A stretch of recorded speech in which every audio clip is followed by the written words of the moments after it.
आपल्या सगळ्यांना योगेश पाटीलचा नमस्कार. आपल्या सगळ्यांचं स्वागत आहे आपल्या शैतान स्टोरी पॉडकास्टच्या आजच्या 4थ्या एपिसोडमध्ये. आणि आज आपल्यासोबत पुन्हा एकदा आहेत आपले फेमस गेस्ट जयेश. तर जयेश, तुझं पुन्हा एकदा स्वागत आहे. थँक्यू. तर आज आम्हाला कोणती स्टोरी ऐकायला मिळणार आहे? आता ही स्टोरी महाराष्ट्रामधली नाही आहे. ओके. ही आहे वेस्ट बेंगॉलची स्टोरी आहे. हां. तुला कधी असं लहानपणी इन्स्ट्रक्शन्स किंवा वॉर्निंग्स मिळाल्या आहेत का की रात्रीच्या टाईमला नदीच्या जवळ किंवा पाण्याच्या शेजारी जाऊ नये म्हणून? असं नॉर्मली म्हणतात ना की गावाकडे बऱ्यापैकी असतं की जिथं समजा विहिरीसाठी किंवा पाण्यासाठी नदीवर आपण राहतो बघ, जिथं ज्या गावाच्या जवळ नदी आहे तिथं बऱ्यापैकी अशा गोष्टी सांगितलेल्या असतात. तर ते असंच एक वेस्ट बेंगॉलमधली गोष्ट आहे की दोघं भाऊ असतात, थोडेसे असे उन्हाळ असतात. ते त्यांची आई त्यांना सारखं रागवत असते, मारत असते. तर त्यांचं असं हाच रुटीन असतो की शाळेतून यायचं, उन्हाळ्या काय करायचे आणि सुरू होतं असं रँडमली.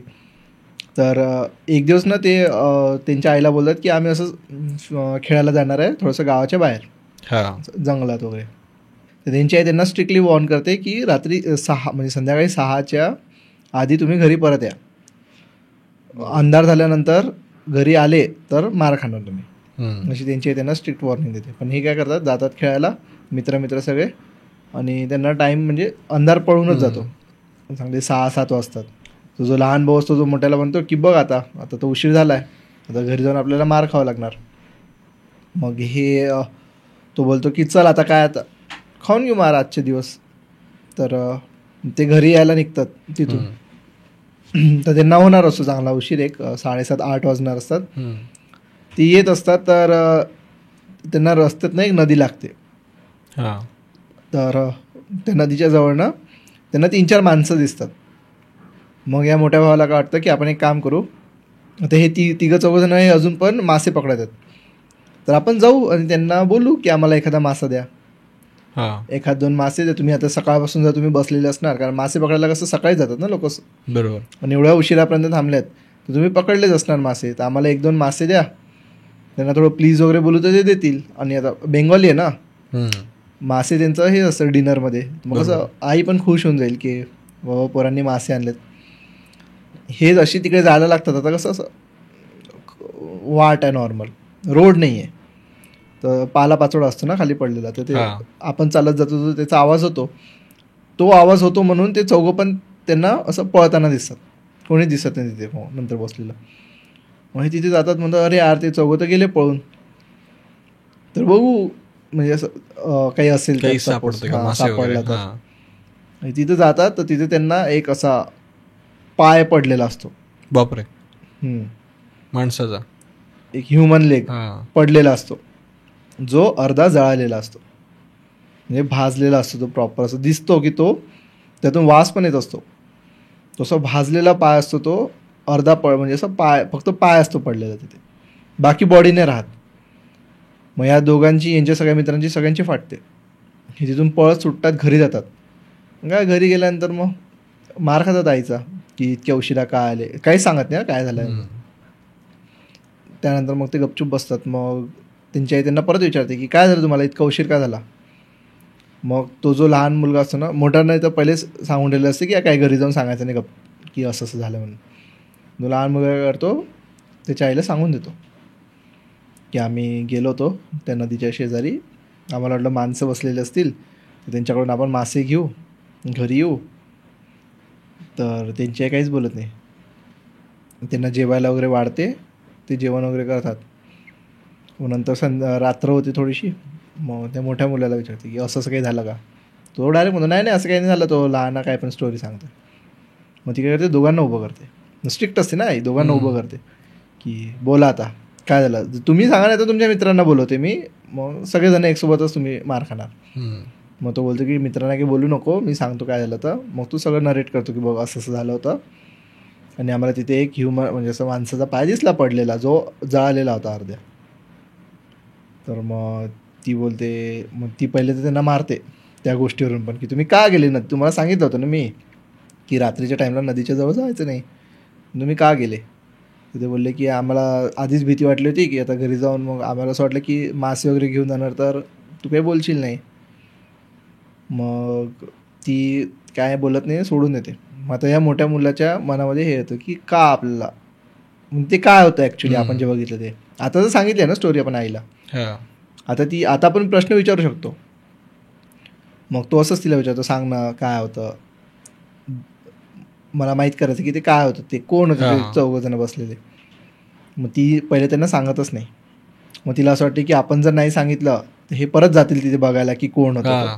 बरोबर, ते असते ना मुलांमध्ये क्युरिओसिटी असते. मग हे उगाच तिथे जाऊन बघायला जातील, त्याच्यापेक्षा आपण सांगितलेलं बेटर आहे. मग ती त्यांना सांगते की ते जे होते ते 4 जण ते डिमन्स होते, ज्यांनी एक डेड बॉडी उचलून आणली होती कुठून तरी, तिथे नदीच्या आजूबाजूला कुठे असणार स्मशान तिथून, आणि ते लोक ती डेड बॉडी खात होते. बापरे. तुम्ही त्यांना तिथे जाऊन डिस्टर्ब केलं अवघड, तर ते आता ते तुमच्या मागे लागतील. तिकडे बेंगॉल साईडला ना अशा खूप साऱ्या गोष्टी होतात. असं बोलतात पण ना की तिकडचे लोक काला जादू वगैरे जास्त होतो बेंगॉल साईडला.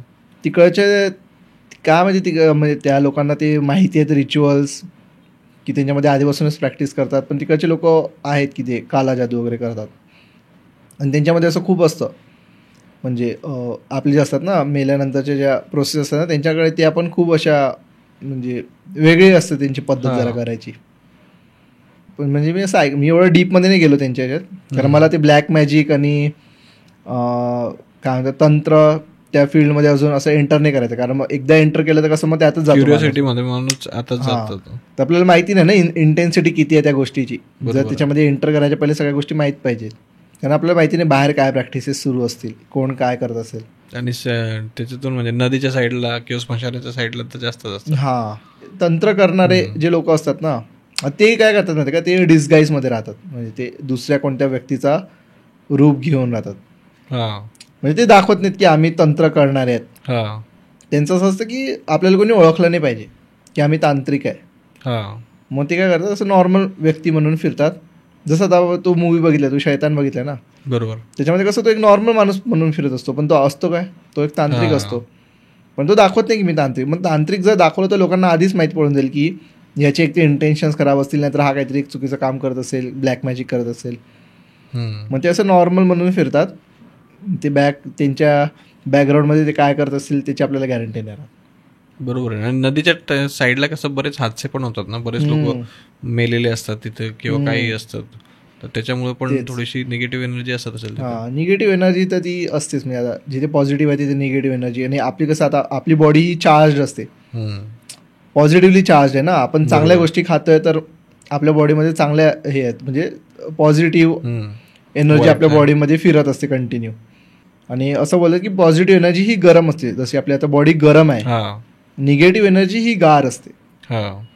मग आता जसं आपण नदीच्या वगैरे जवळ जातो तर बघ आपल्याला एक वेगळाच गार असं, म्हणजे तू जर रात्री कुठे फिरतोय, जर एखादी निगेटिव्ह एनर्जी तुला भेदून गेलीस ना, तुला एकदम गार लागतं. म्हणजे असं बोलतात की निगेटिव्ह एनर्जी ही गार असते खूप. बरोबर. मग यालाच रिलेटेड मला किस्सा आठवतो की ज्यावेळेस समजा आपण असं घाटातून वगैरे जातो बघ, एखादी गाडी जर एखाद्या घाटातून गेली तर बऱ्याच वेळेस एखाद्याला जर भूत दिसलं तर तो भूत त्या गाडीच्या आतमध्ये नाही एंटर करत बघ, नाही, जोपर्यंत ती गाडी थांबत नाही. म्हणजे तिचं इंजिन चालू असतं, म्हणजे ती अग्नीचा जो फायर असतो तो चालू असतो, म्हणून त्या भूताला गाडीच्या आत एंटर करता येत नाही. आणि ज्यावेळेस ती गाडी थांबते किंवा काच खोली करतो मग त्याच्यानंतर तो हादसा होतो. आणि तुला सांगतो आता बिलॉंगिंग असतात ना आपल्या, जसं आता तू एका गोष्टीला ओन करतोय, जर तू ह्या घराला ओन करतोय तर तू या घराचा म्हणजे तुझ्याकडे ओनरशिप आहे ना, तर तू ज्याला इन्व्हाइट करशील तोच याच्यामध्ये एंटर करू शकतो. असं कोणी पण डायरेक्टली आतमध्ये शिरू नाही शकत. जर आता सपोज भूताला जर आपण घरात घ्यायचं म्हटलं, प्रत्येकाचा एक एरिया असतो, बाउंड्री असते, वेस असते.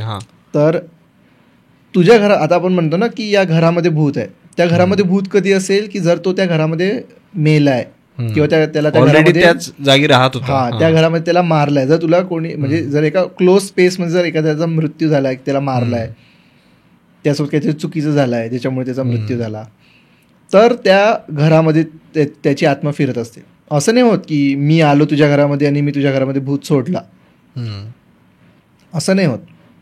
म्हणून बघ असं बोलतात की कधी पण म्हणजे आता सपोज तुम्ही कोणत्या पण असं रॅन्डम ठिकाणी गेले, अनोळखी ठिकाणी, किंवा असं अनोळखी माणसाला असं नाही म्हणायचं कधी की चल येतो, भेटू पुन्हा, असं नाही. असं म्हणजे आपण आता बोलतो कर्टसी म्हणून, भेटू पुन्हा चल, पण असं नाही बोलायचं, असं बोलतं असं म्हणजे अनोळखी ठिकाणी नाही बोलायचं. ओके. जसं आता आपण कधी हॉस्पिटलमध्ये आपण डॉक्टरला म्हणत नाही ना हो की त्याला भेटू परत, आपण याचा काही बोलतो संबंध नसतं. हा म्हणजे आपल्यामध्ये एक होप असते की आपण परत इथे नको यायला. आपण डॉक्टरला कधी म्हणत नाही की चला भेटू परत.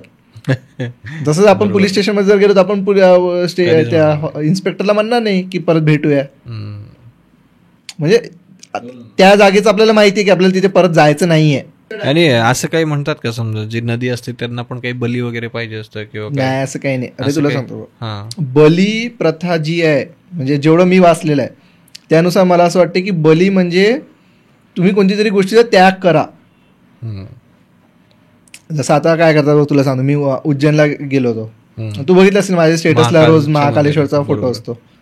तर मी आहे म्हणजे माझा खूप जास्त विश्वास आहे महाकालेश्वरवर. तर मी उज्जैनला गेलो होतो ना, तर तिथे काळभैरवचं मंदिर आहे. मग तिथे कसं लोक दारू चढवतात प्रसाद म्हणून.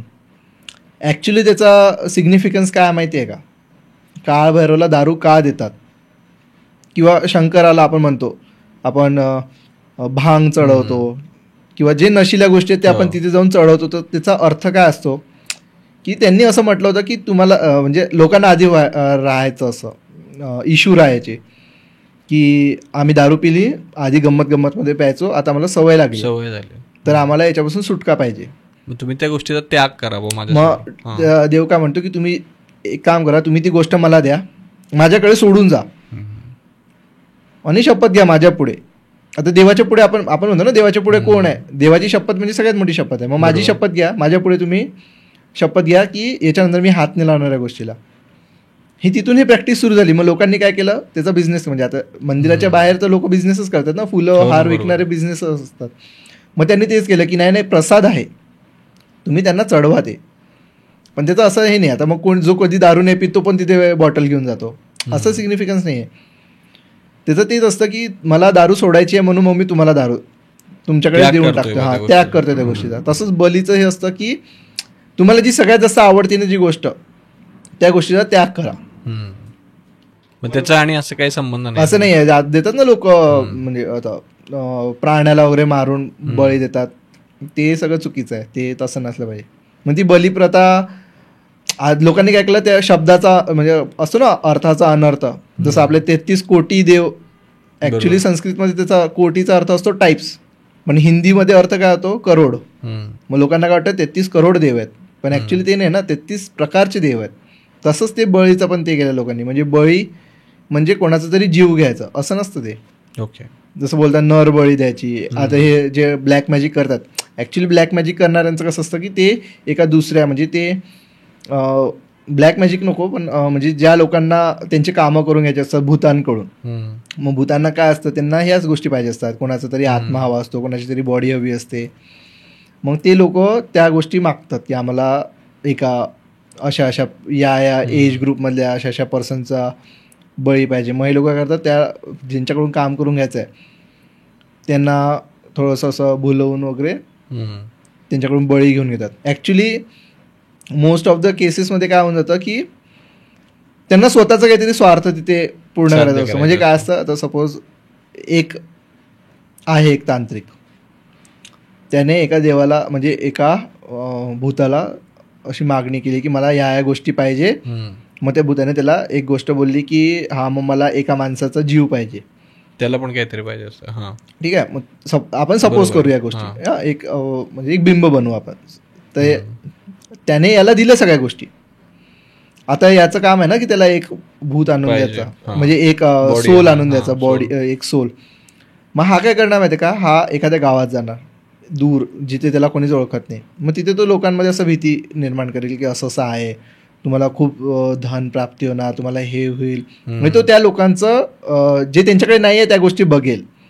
एक खूप रिच गाव आहे, त्या गावात तो जाणार नाही. एखादं सपोज असं आहे जिथे हे पडलाय म्हणजे आदिवासी भाग, थोडं ग्रामीण भाग, हा शिक्षण वगैरे, ज्या लोकांना काही कळत नाही, ज्या लोकांना गरज आहे, मग त्या लोकांना तो असं सांगेल, ट्रिक करेल त्यांना की तुम्ही या करा, तुमचं सगळं ठीक होईल. ऍक्च्युली त्या गावाला गरज नसते त्या गोष्टीची, हा येऊन त्यांना सांगतो म्हणून मग त्यांना असं वाटतं की हा होऊ शकतं असं. आणि ते त्यासाठी मग तो असं नाही बोलू शकत ना की मी भूतांकडून तुमचं काम करून घेणार.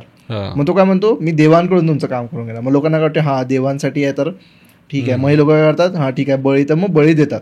ऍक्च्युली स्वार्थ जो असतो तो याचा असतो, तो वेगळा स्वार्थ असतो. हा, याला याचं कम्प्लीट पूर्ण करायचा असतो करायचं असतं. टास्क, हां. पण हा त्यासाठी त्या लोकांना हे करतो. मग त्या लोकांमध्ये काय होतं की मग काय होतं, कधी कधी होऊन जातं एखाद्याचा सपोज एक बळी दिल्यामुळे प्रत्येक वेळेस नाही होत, पण एखाद्या सपोज आपण म्हणू 1 in 1000 हम्म. की एखाद्या गावाला मिळाल्या सगळ्या गोष्टी जे हा बोलला होता त्या. मग त्यांना काय वाटतं की प्रत्येक वेळेस आपण बळी दिली तर होईल, मिळेल. मग तिथून ती प्रथा सुरू झाली. असं ओके. असं आहे. पण ते बळीचं ऍक्च्युली तसं नसतं. ते ज्या लोकांनी ते फैलवलं आहे ते त्यांनी स्वतःच्या स्वार्थासाठीच फैलवल्या आहेत या गोष्टी. ओके. असं असतं ते बळीचं. येस, तर ही पण एक स्टोरी छान होती की थोडी वेगळ्या अँगलने होते समजा. हा, पण मग हे डिमन्स वगैरे असतात का, म्हणजे तुला काय वाटतं? डिमन्स असतात जसं आपण म्हणतो ना की स्वर्ग आहे, तर जसं स्वर्ग आहे तसं नरक पण पॉझिटिव्ह आहे. एनर्जी तशी निगेटिव्ह पण एनर्जी पण म्हणून आहे. जसं आपण म्हणतो की आपल्यासाठी जे आपले गार्डियन्स असतात, हम्म. मग तसेच हे पण लोक असतात. लहानपणापासून आपण बघितलं ना, आपण टॉम अँड जेरीमध्ये पण बघितलं की एक एंजल येतो, ते एका साईडने डिमन पण येतो. हम्म. एंजल त्याला सांगतो की ही गोष्ट करू नको, पण डिमन काय बोलतो की कर. हम्म. तसं असतं ते. ओके. येस, तर थँक्यू सो मच या पॉडकास्टसाठी.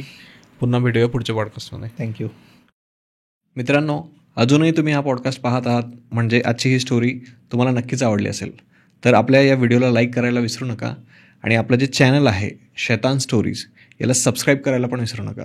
आणि जर समजा तुमच्याकडे एखादी हॉरर स्टोरी असेल तर मी डिस्क्रिप्शनमध्ये एक गुगल फॉर्म देतो आहे, तो फॉर्म फिलअप करा, म्हणजे आम्हाला तुम्हाला इन्व्हाइट करता येईल आपल्या या पॉडकास्टसाठी ॲज अ गेस्ट म्हणून. तर थँक्यू सो मच. पुन्हा भेटूया पुढच्या पॉडकास्टमध्ये.